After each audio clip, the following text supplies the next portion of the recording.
The auto industry is joining the sharing economy. Last month, BMW Group launched a car-sharing program in Seattle with plans to expand to 3 more U.S. cities this year. General Motors and Daimler are also experimenting with their own versions.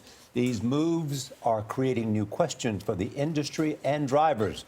Tim Stevens is the editor-in-chief of Roadshow, the auto site of our partners at CNET. Tim, good morning. Good morning. So how does this work?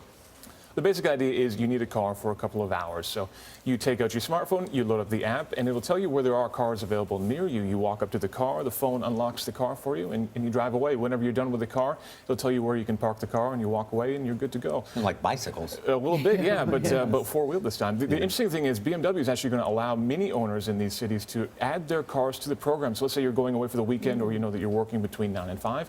You can actually check your car into the service and let other people borrow it, and in theory, make a little money out of the deal. And how much does something like this cost?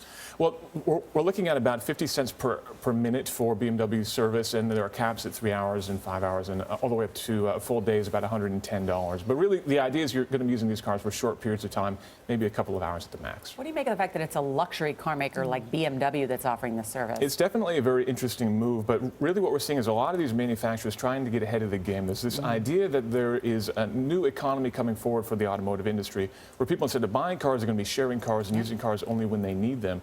That's really not expected to be a big thing until maybe 5 or 10 years down the road. But what are the implications of it 5 or 10 years down the road?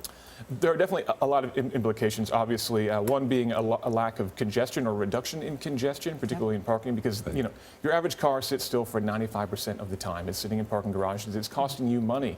If you can actually have your car making you some money in that time, that could be a good thing. So there's obviously some economic advantages too. I mean, GM plans to expand their car sharing service Maven to Chicago. Right. Daimler has Car2Go in 9 cities. How are these different than Uber or Lyft? Well, if you're talking about something like Uber or Lyft, it's I need to get to the airport, I have a meeting across town, I need to get there. With these services, it's more like I need to make a run to IKEA, I need to buy some furniture, I need to load up on groceries, I need a car for a couple of hours. And if you talk to some of the disruptors, the innovators who say in the future, there are some like our children who will never, one, own their own car or drive their own car. And that's amazing to think about, especially for Gail and I who like to drive We like to drive and turn on the tune. And couldn't wait to turn 16 just so I could go get a license. Yeah. Absolutely. Because as we talked about, it sets you free. Yeah, it does. It really does.